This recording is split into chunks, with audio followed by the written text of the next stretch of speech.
Hey, welcome back to the Ready State. Question came in through the intercom/social back channel saying, I can't straighten my arms out on a bench. What is going on? Going insane. So this is a common phenomenon. Now, let's set the record clear.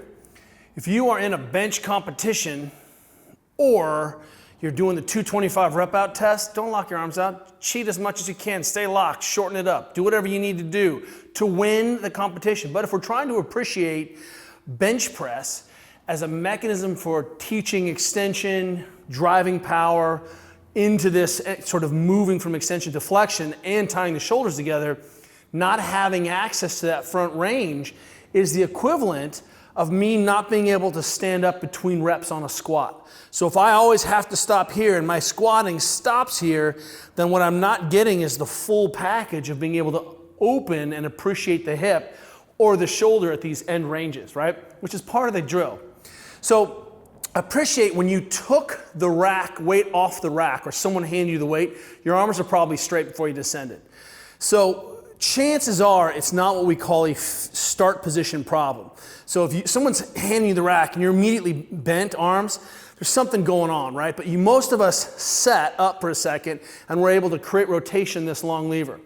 So as we start moving from this long lever front rack position, arms out in front of my body, and I start moving into this short lever press shape, right, where the shoulder's in extension, usually we see this unable to flex out there or straighten the arm all the way out at the end of the range of motion starts here.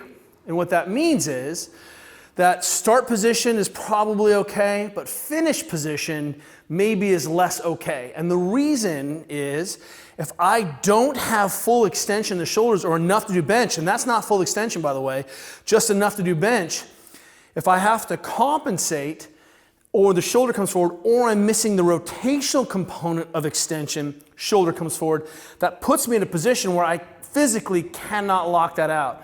And what we see is that as people come down and translate forward because they're missing the range, right? Thoracic spine is stiff, can't retract the scap, don't have range of motion in the shoulder, the glenohumeral joint, and maybe missing rotation. What we end up seeing is a little translation of the shoulder forward. Or that shoulder is already there and you took the weight off and you could handle it, but as soon as you were exposed, there was no way for you to come back up and then also remedy this position and finish, right? So keep in mind, we're not talking about bench technique. We're talking about how do I understand what's going on with the mechanism. What we tend to appreciate is that when people do not have long lever control, as our friend Ben Ashworth says of the Ash test, is that they will default to short lever to improve range of motion quality, and more importantly, to improve rotation. So what we see is people who are really strong in these mid-ranges tend sometimes to have incomplete relationships at these end ranges, especially when the relationship between arm and scapula and then scapula and body are restricted or aren't accessible or whatever the mechanism or whatever language makes you feel comfortable. So one of the ways that we can test is, are you able to get this arm straight? Are you able to maintain a rotation?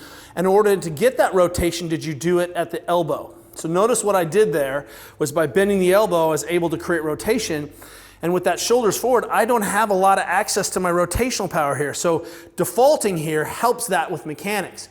It also helps me to stay in plane. If that shoulder stays bent, suddenly in my shoulders forward, the mechanics just don't work. I've got to stay there. And sometimes in the gym, you'll see this as a pattern, that guys who have shoulder forward, and women and other persons can do this too, shoulder is forward, that biceps tendon takes up some slack here as that shoulders come forward, and guess what happens?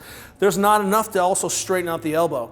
And that also is a feature of not having access to this relationship of A, what's going on between shoulder and scapula, and B, what's going on between scapula and body, right? Why people like Donnie Thompson have put us on a thicker pad to allow for better scapular motion, right? Because oftentimes that hard floor is blocking the scapula moving out of the way, especially in this sort of weird, straight, fixed object. What we see, when I mean object, is that we're in a fixed plane pressing something off. What we see is when people aren't capable of creating good rotation on the rings, doing push-ups, same setup, same structure, they'll flare the elbows. Why? Because this is an easier position in which to create the rotational stability from shoulder to arm. So appreciate that bend as maybe don't have that lock down, can't create that rotation.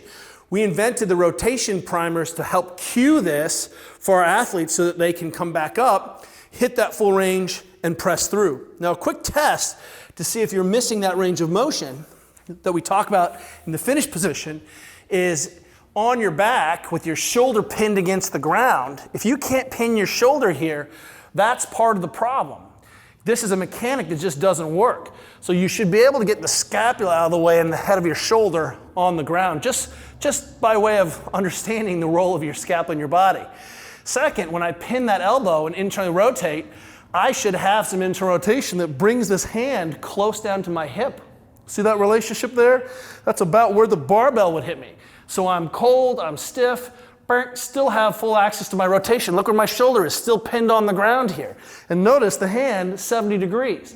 So if you're missing this, the only way you're going to solve this problem is by using your hip, your shoulder joint as another range of motion elbow-like feature. So suddenly you've solved this problem by translating the joint forward. Conversely, or additionally, if you don't have the raw extension in this position, you can't lift the hands up off the ground with the elbow over the wrist in this position. You're also going to solve this problem by squirreling out and doing something else.